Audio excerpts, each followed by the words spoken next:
Victor, thank you so much for your time with us. A lot of people talking about the Super Eagles now and how well they're doing. How has the tournament been for you particularly and the players? I mean, to be honest, it's always a great pleasure you know, to put on the Super Eagle shirt and represent the country. And I think personally for me, it's a great privilege, and also for the rest of the boys, because among 200 million people or 150 players in Nigeria, you're picked to represent your country is a big honor. And we all know what it means to a lot of Nigerians to try to make a statement here, considering the fact that we didn't make it to the World Cup. And for me, I think what I've seen so far since I've made my debut in the Super Eagles, this has been one of the most exciting squad, in recent time. And I think there's really more to come from us. And we also have a coach that's very demanding and knows what he wants and what he expects from the whole squad. So yeah, I'm really happy personally about my involvement in this squad, and I still have a lot to give, but I think so far so good. I'm pleased with myself. Talking about the squad, what makes the squad, how different are they from the one that made the finals in Cote d'Ivoire 2 years ago? I mean, you talk about the one that made the final in Cote d'Ivoire, and you have to give props to the former manager, Posero. He actually did a great job, and he also have his way of bringing the best out of the players. I think he and Éric has something similar. They demand a lot from the players, and when you're giving shot of that, you might not get talked on immediately, but I think they have this way of communicating with the players to try to let them know the mistakes they've made and what they did right and everything. So I think both of them has a winning mentality regardless of the kind of situation we find ourselves. And for me, I think Posero did actually a very great job with us. I think also the new manager also is doing amazingly well. We know what he's done with his former country, the Malian team, and right now I think the intensity in which the new Gaffer demands from the whole squad is actually really scary. Many many of us are not really used to coaches demanding this kind of intensity in terms of being in the national team.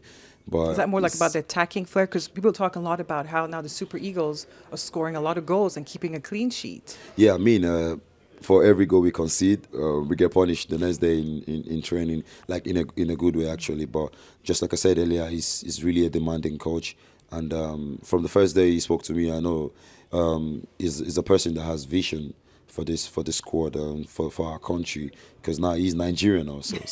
So I think personally for me, he's someone that I like, and just like every other player, and he and the staff has been amazing person, amazing people on and off the pitch, because the way they communicate with the player, the way they joke with the player, I think for me there is no better way to try to give your all for your manager, to try to make sure that he's satisfied with you. And of course, we make mistakes, and we try to correct it. And at the end of the day, he's angry, he's playing up, but at the end of the day, he will come to you and give you a big hug and let you know the mistakes and what you did so right. So for me, I think this kind of manager, as a player, you want to give your everything for him. You've touched upon more than 200 million Nigerians. As we all know, on social media, everybody's a coach as well. Is there pressure you feel because Nigeria haven't qualified for the World Cup this summer? Do you feel this pressure then for you to atone that by winning the Africa Cup of Nations? I mean, you mean the squad or me?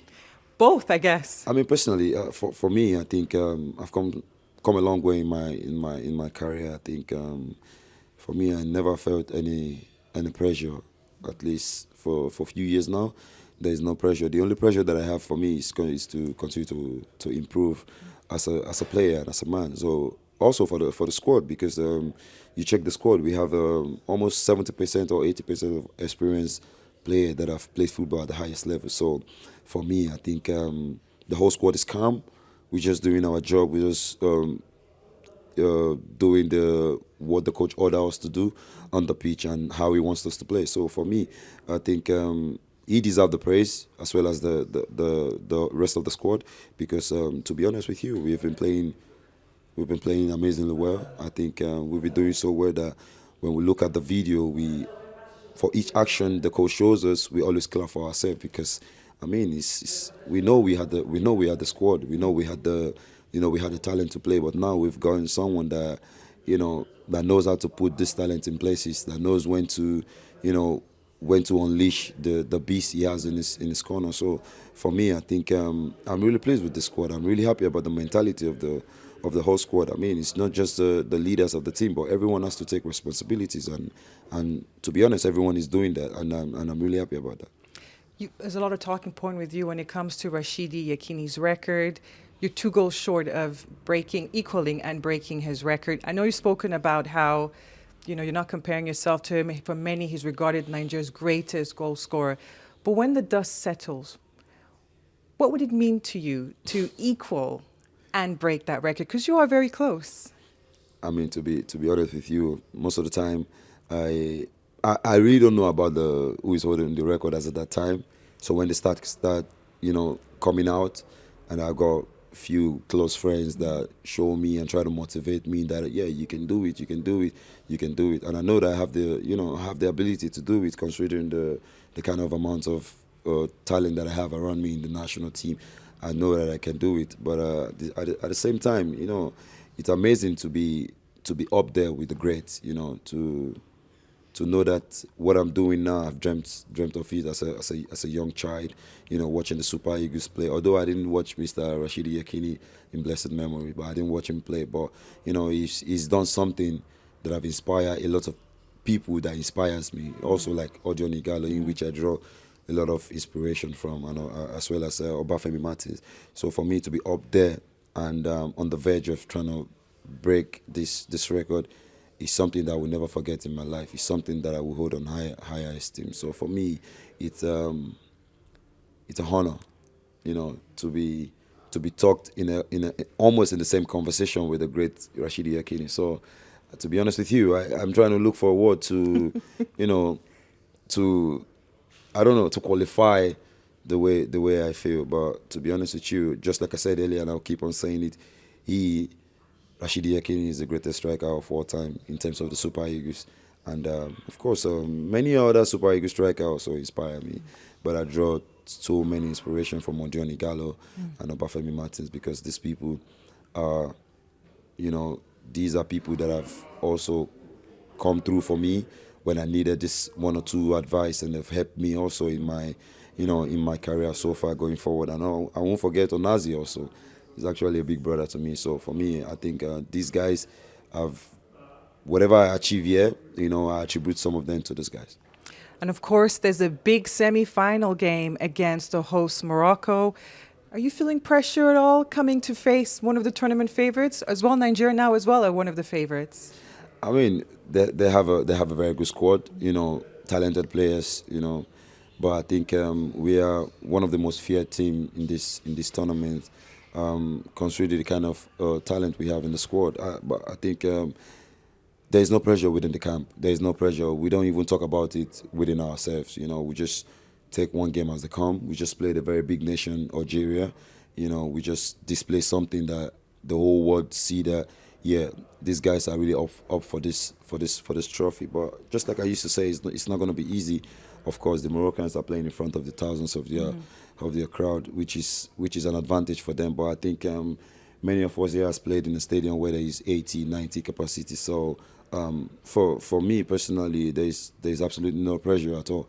I don't even think about it. I just focus on my team, and then when the day of the game comes, we give everything, and then we hope for the win for us. But it's not going to be easy. But I think we've got a chance. Quickly, 2 more games: the semi-finals if you win, then the final. When you picture possibly winning the Africa Cup of Nations, you were so close in Côte d'Ivoire as finalists, as I said.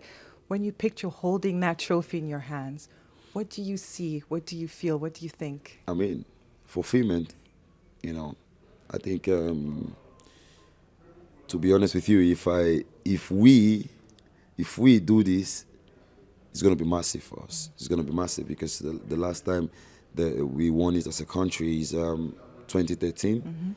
And then these guys are still talked about, when it comes to Nigerian football. So for us, as an individual, as a collective, as a squad, from the coach down to the medical doctor, everyone, we want to be part of history.